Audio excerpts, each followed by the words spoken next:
Dear Papa Dudut, sa lahat po ng mga nakatutok ngayon, huwag kalimutan na mag-like, mag-share, at mag-subscribe. Itago na lamang ako sa pangalang Jolo. 26 years old ako at nagtatrabaho ako ngayon bilang casino dealer dito sa Pasay. Nalaman ko naman ang programa ninyo sa pamamagitan ng mga kaibigan ko sa Facebook at na-addict na rin akong makinig sa inyong YouTube channel kung saan ay nakasubscribe na po ako. Alam ko nakapupulutan ng aral ang mga kwentong inyong binabasa. Kaya sisimulan ko na ang aking kwento noong ako ay nag-aaral pa lamang sa college. Isa akong matatawag na nerdy type ng guy. Sa maniwala kayo o hindi, wala akong naging girlfriend noon. Mahiyain kasi ako, Papa Dudut. At aaminin ko, nagkaroon ako ng phobia na mabasted. Minsan kasi akong nabasted ng isang babae.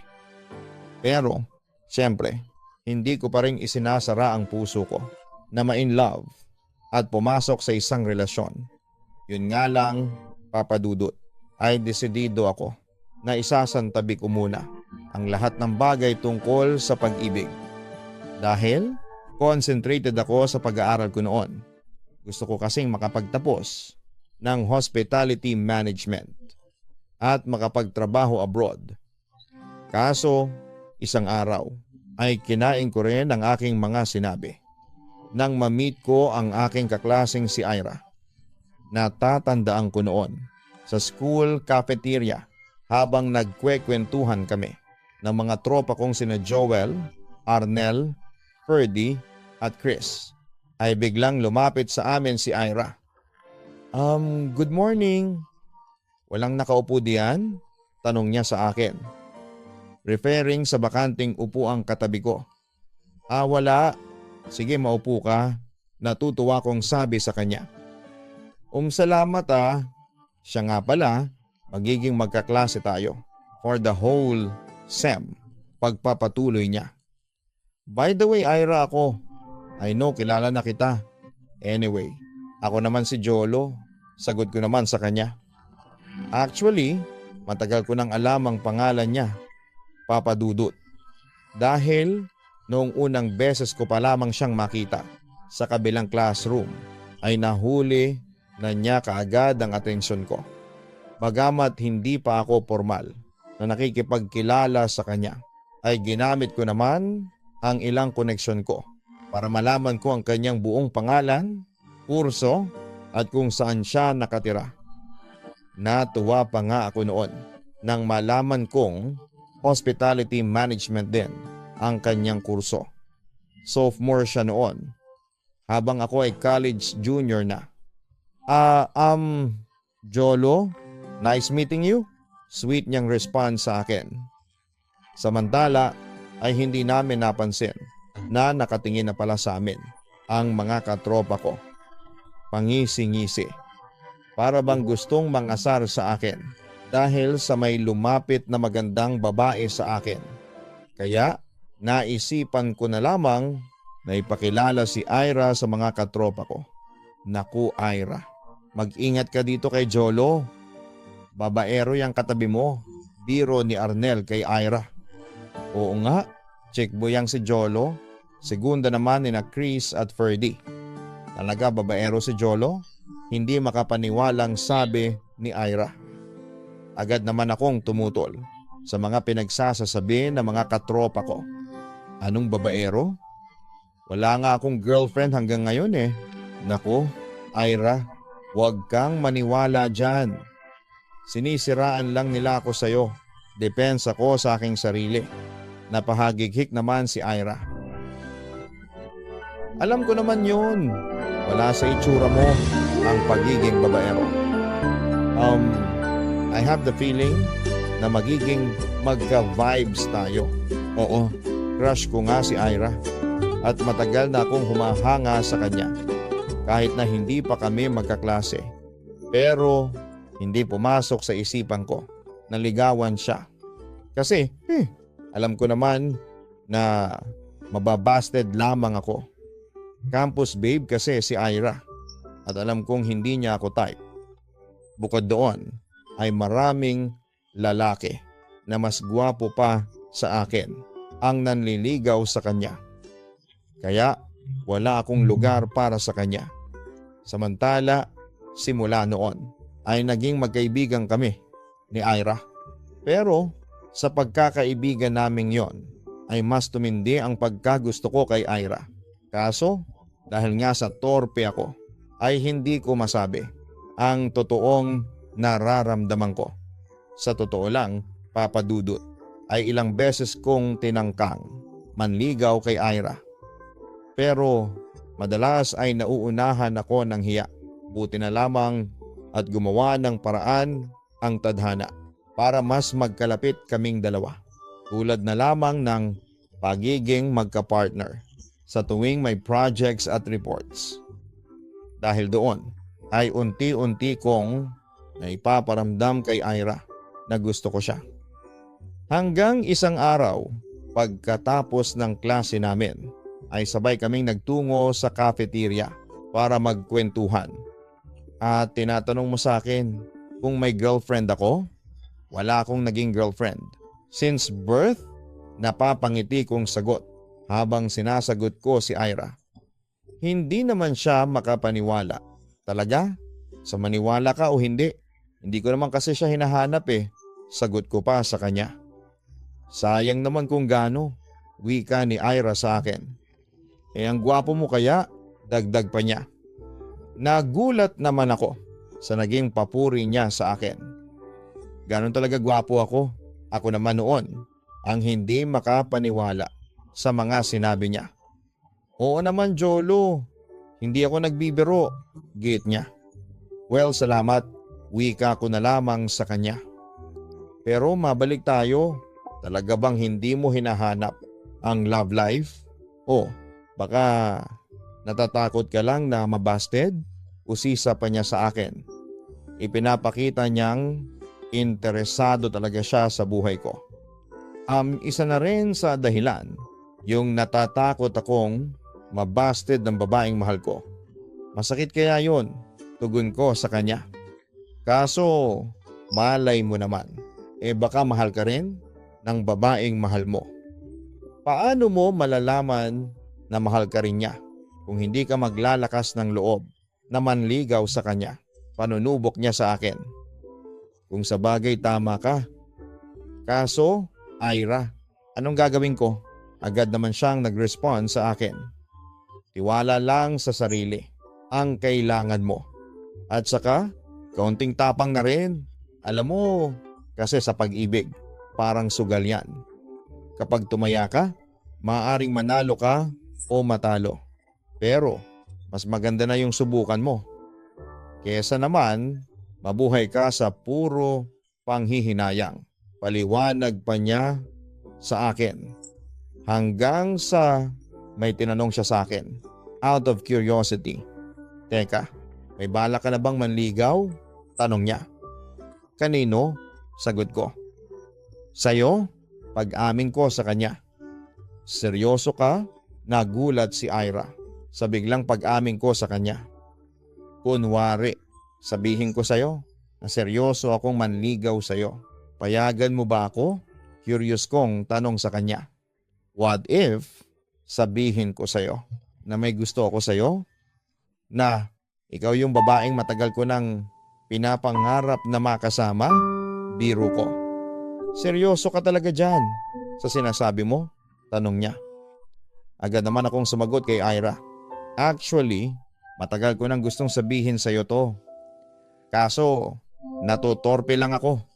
Ewan ko ba kung bakit bigla akong nagkaroon ng lakas ng loob ngayon. Okay, manligaw ka na sa akin?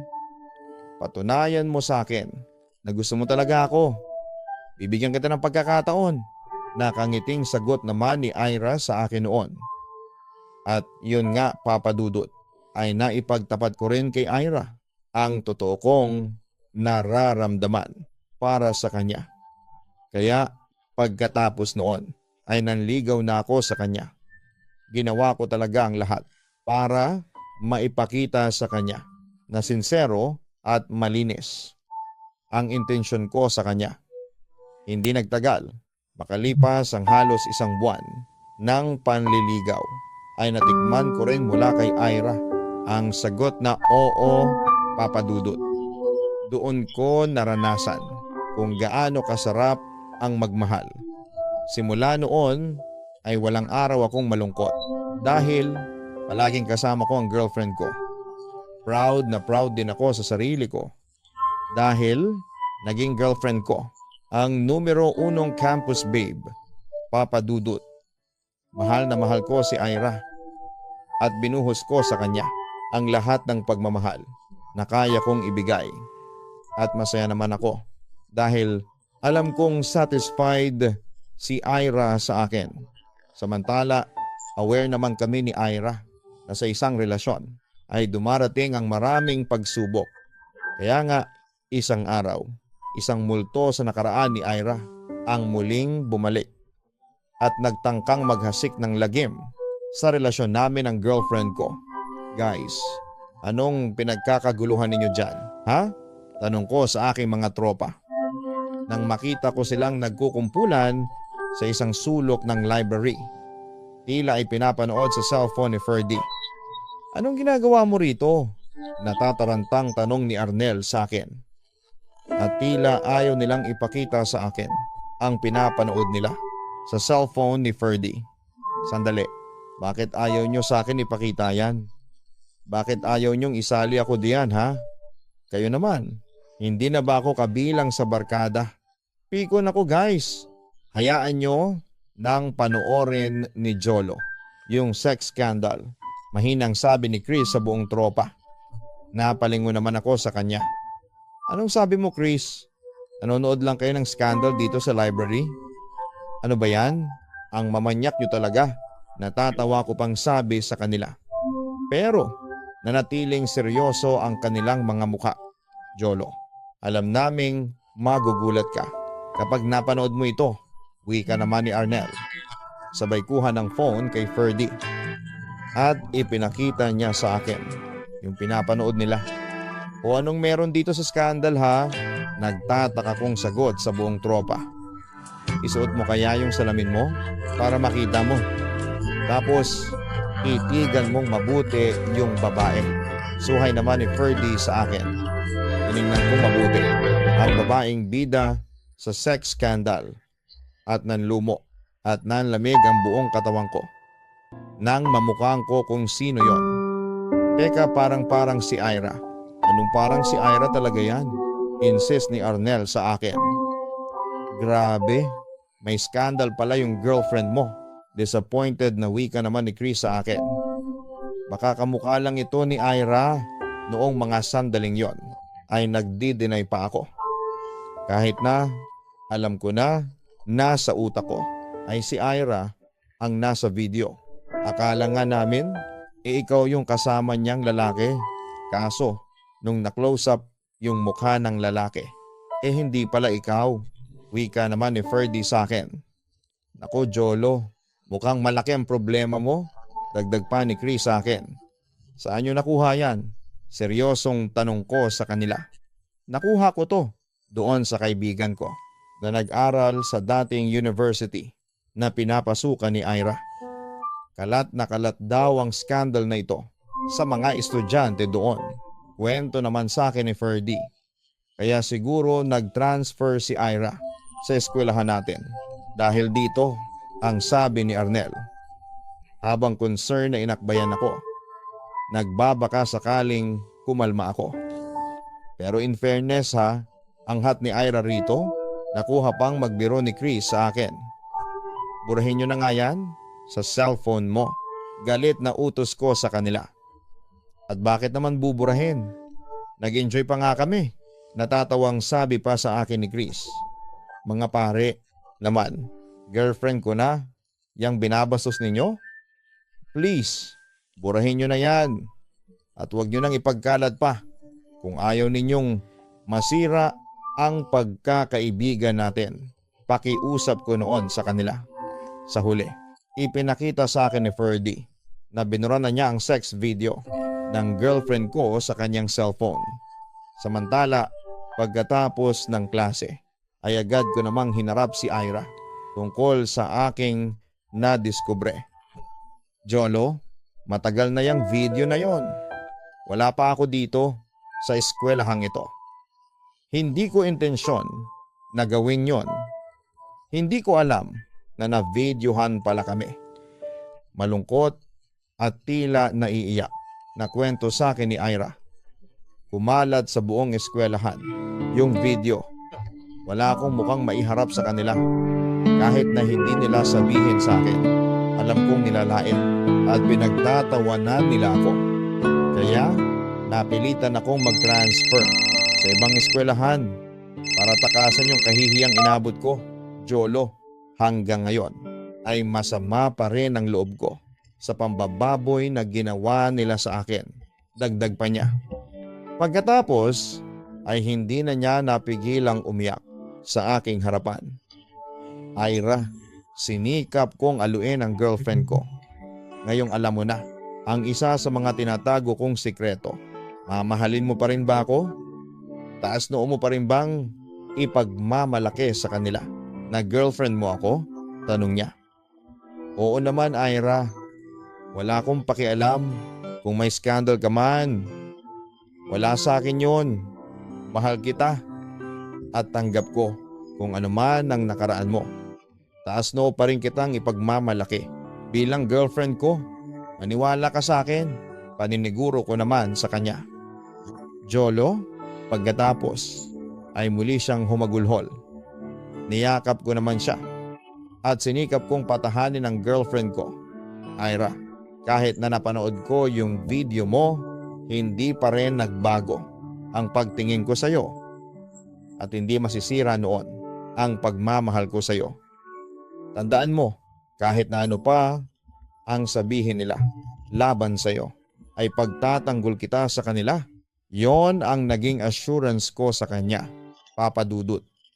Hindi ako nagalit kay Ira sa nadiskubre ko. At sa halip ay naawa pa ako sa kanya. At dahil nga sa mahal na mahal ko siya, ay nakisimpatya ako. At tinulungan ko ang girlfriend ko na maibalik ang dignidad niya sa sarili niya. Sa puntong yon, Papa Dudut, ay mas tumibay ang pagmamahalan namin sa isa't isa. Bagamat maraming tao sa paligid namin ang lumalait sa relasyon namin, hindi namin yon pinansin dahil ang nasa isipan ko ay mahal ko siya. Kahit na ilang bagyo pa ang manalasa sa relasyon namin, gagawa kami ng paraan para mapanatili pa rin ang init sa pagmamahalan namin ng girlfriend kong si Ira, Papa Dudut. At nagpatuloy ang relasyon namin ni Ira kahit na marami ng masasakit na chismis at panghuhusga ang natanggap namin. Pinakita namin sa kanila na hindi kami matitibag at kaya naming tumagal sa relasyong yon. Samantala, natapos ang semester at kasabay noon ang unti-unting pagbaba ng interest ng mga tao sa amin ni Ira. Unti-unti na ring nakalimutan ang skandal na kinasangkutan dati ng girlfriend ko.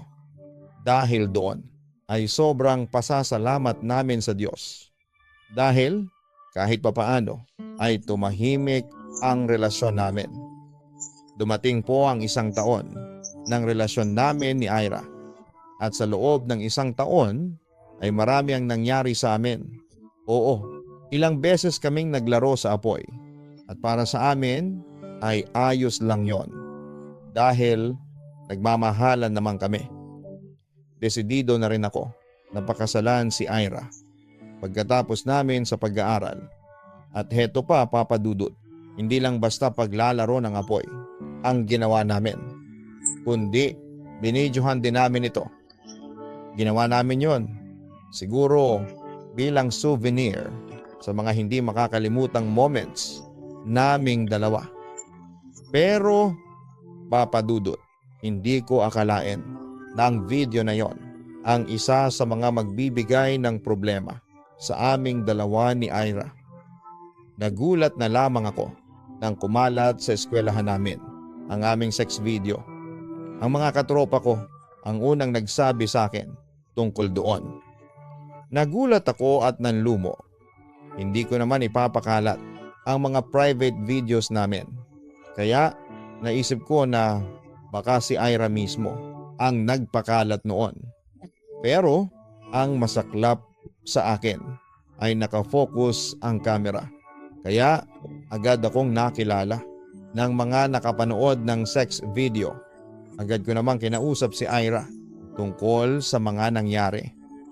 Jolo, maski ako, nagulat din nang kumalat yung video. Hindi ko kagustuhan to. May nag-hack ng laptop ko. Sorry talaga, pati ikaw ay nadamay pa sa kahihiyan. Paliwanag sa akin ni Ira. Wala na tayong magagawa. Nandyan na yan, may hinanakit kong sabi sa kanya. Kaso, kalat na. Yung video natin, Jolo, hiya na ako. Wala na akong mukhang maihaharap sa kanila. Lahat sila, pinagtatawanan nila ako. Naiiyak niyang sabi sa akin. Nalungkot ako para sa girlfriend ko. Kitang-kita ko yung sakit na nararamdaman niya. Dahil sa mga panghuhusgang ibinabato sa kanya. Kaya inalo ko na lamang siya at pinaramdam sa kanya na may karamay siya sa pagsubok na yon. Hindi lang naman ikaw ang nakakaranas niyan. Maski ako ay pinagtatawanan na rin ng mga tao dahil doon. Ang sabi ko sa kanya, nangangamba din ako sa iyo once na makarating sa management ng eskwelahan natin ang tungkol sa mga videos ay makick out tayong dalawa. Ayos lang sa akin kung ako lang ang matanggal. Pero ikaw, ayokong masira ang kinabukasan mo. Nakokonsensya ako. Kung hindi dahil sa kapabayaan ko ay hindi sana mangyayari to. Ang wika pa niya sa akin. Huwag mo nang sisihin pa ang sarili mo. Problema natin ito. Kaya tayong dalawang haharap dito, Ira. Naniniwala ako na malulusatan natin ang problemang ito. Kaya natin to. Pampalakas ng loob ko sa kanya, Papa Dudut. At yun nga, sa kabila ng mga problemang dumating sa amin, ay nanatiling matatag ang relasyon namin. At kahit na marami, ang mga chismis na ibinabato sa amin ay hindi kami nagpaapekto. At sa halip ay mas pinakita pa namin sa kanila na going stronger pa rin kami. Samantala, tulad ng inaasahan ay nakarating sa top management ng eskwelahan ang tungkol sa kumalat na video namin ni Ira. At hindi sila nagdalawang isip. Natanggalin kami. At kasabay din noon ang pagkawala ng scholarship ko, Papa Dudut. Nanlumo ako sa naging kinahinatnan. Buti na lamang at kasama ko si Ira. Kaya nanatiling matatag ako, Papa Dudut. Pero nang malaman ng ina ko na na-kick out ako sa eskwelahan, hindi ka talaga nag-iisip. Tingnan mo, anong gagawin mo ngayon? Paano ka makakapag-aral niyan, Jolo? Alam mong kailangan mong makapagtapos. Kasi naghihirap na ang buhay natin. Dugot pawis ang pinuhunan ko para makapag-aral ka lang. Tapos sasayangin mo pa yung scholarship na sana makakatulong sa iyo para makapagtapos ka. Ngayon, sabihin mo sa akin, paano ka makakapag-aral nang walang scholarship? Sabihin mo sa akin, galit na wika niya sa akin. Ma, hindi pa naman po katapusan ng mundo para sa atin. Makakapag-aral pa ako. Magwo-work-in student po ako. Matutupad ko pa rin yung pangako ko sa inyo na iaahon ko kayo sa buhay natin sa hirap. Paliwanag ko naman sa kanya. Pero, Jolo, sinayang mo yung pagkakataon.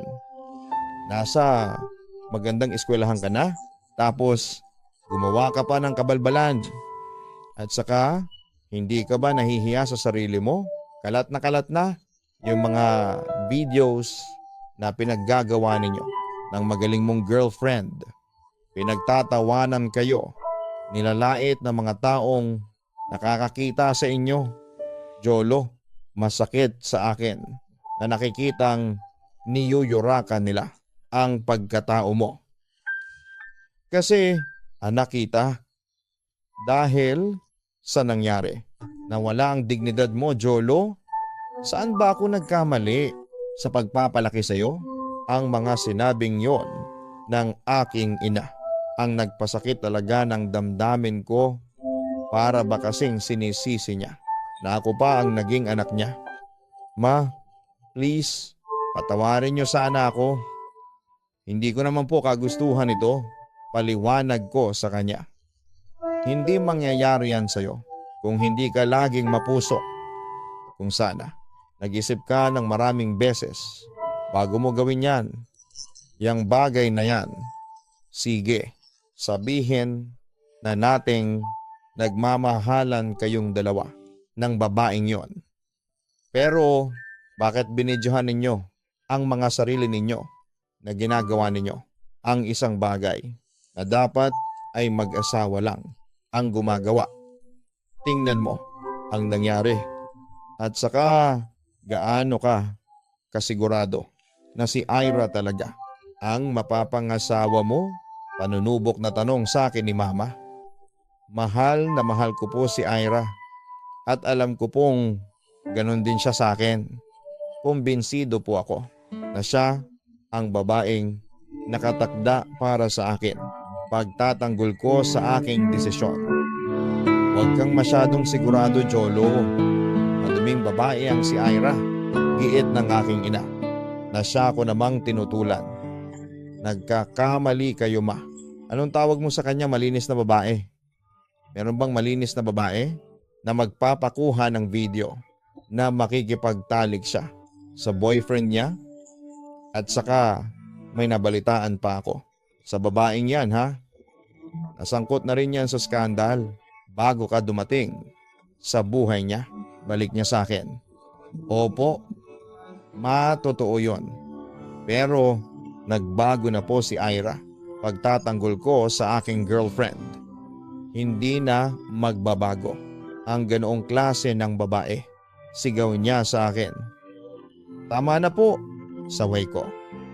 Gumising ka nga, anak. Hindi ka bobo. Alam ko yon, Jolo. Maduming babae ang girlfriend mo. Kung sino-sino na ang naging lasasa sa katawan niya, nasaan na ang dignidad niyan? At saka, kung sakaling maging asawa mo, ang babaeng yan, sa palagay mo ba, ay may pagmamalaki ka pa sa kanya sa maraming tao? Kahit na umaalingasaw ang baho niya, diin sa akin ni Mama.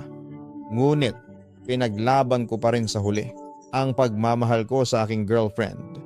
Tanggap ko po si Ira, pati ang nakaraan niya. At taas noo ko pa rin siyang ipagmamalaki sa maraming tao. Kasi mahal ko siya, sabi ko pa noon sa aking ina. Pero nagmatigas siya. At sa halip ay sapilitan niya akong isinama pa uwi sa aming probinsya sa Albay.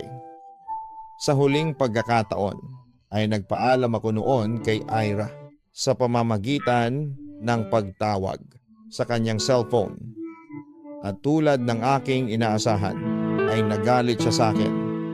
Pero nangako naman ako sa kanya na babalikan ko siya. Matapos ko lang ang gusot sa aking ina. At yun nga, Papa Dudut, wala akong nagawa noon kundi ang sumama sa aking ina pabalik sa probinsya namin sa Albay.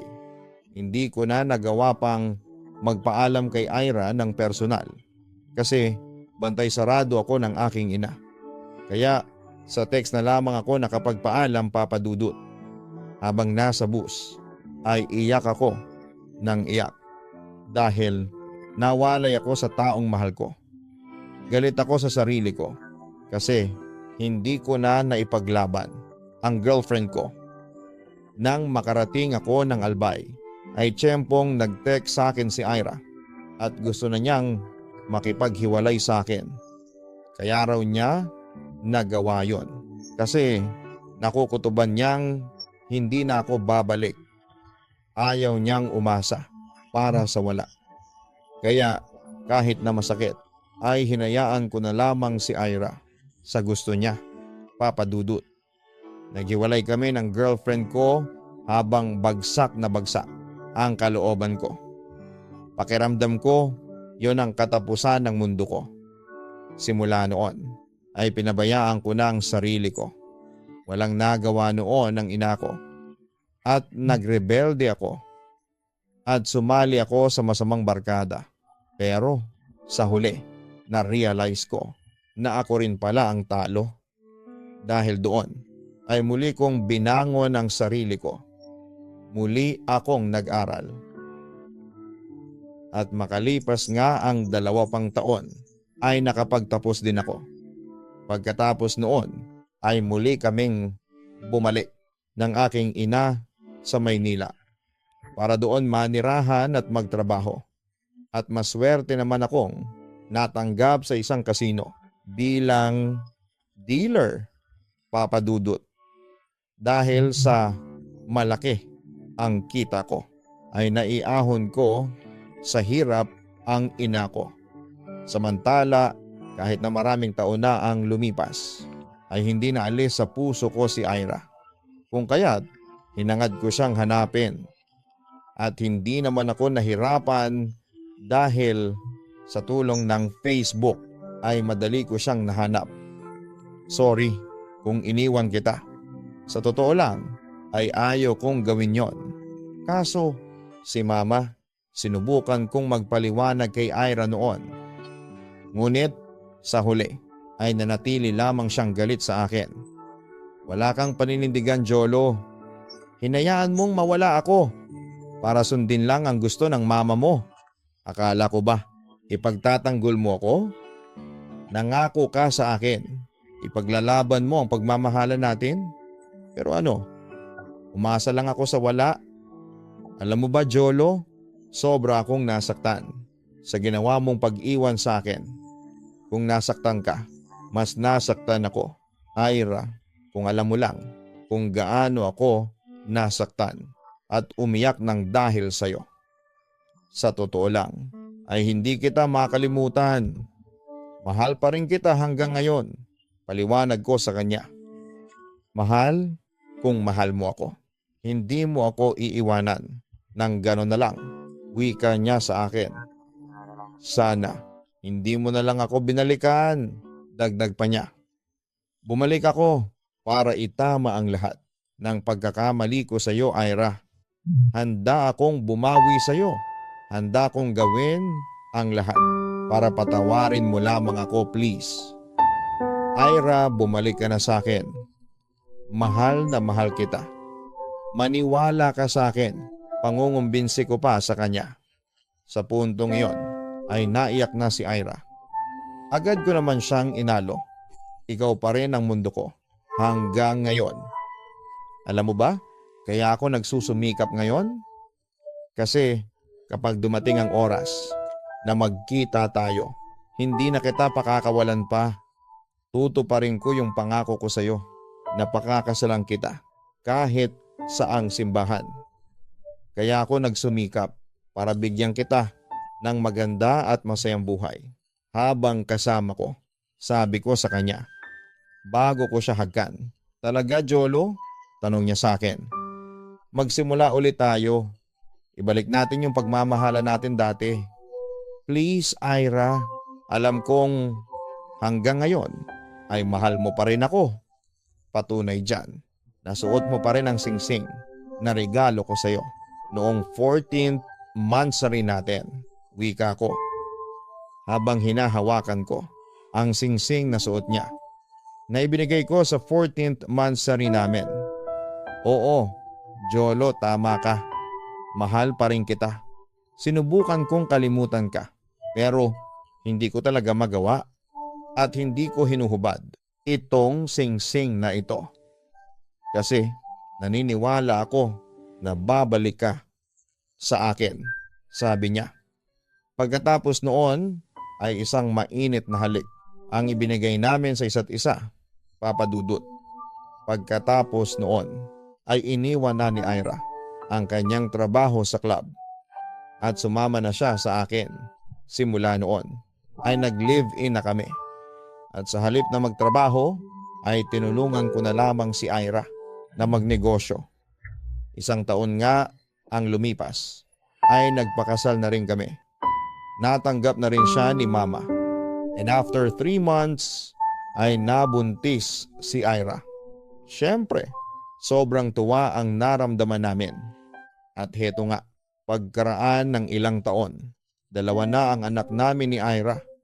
At masaya na kami sa buhay namin. Sa ngayon, Papa Dudut, heto lamang ang kwentong may babahagi namin sa inyo. Masaya na malungkot, pero sa huli ay happy ending pa rin. Alam kong maraming aral ang nakapaloob dito.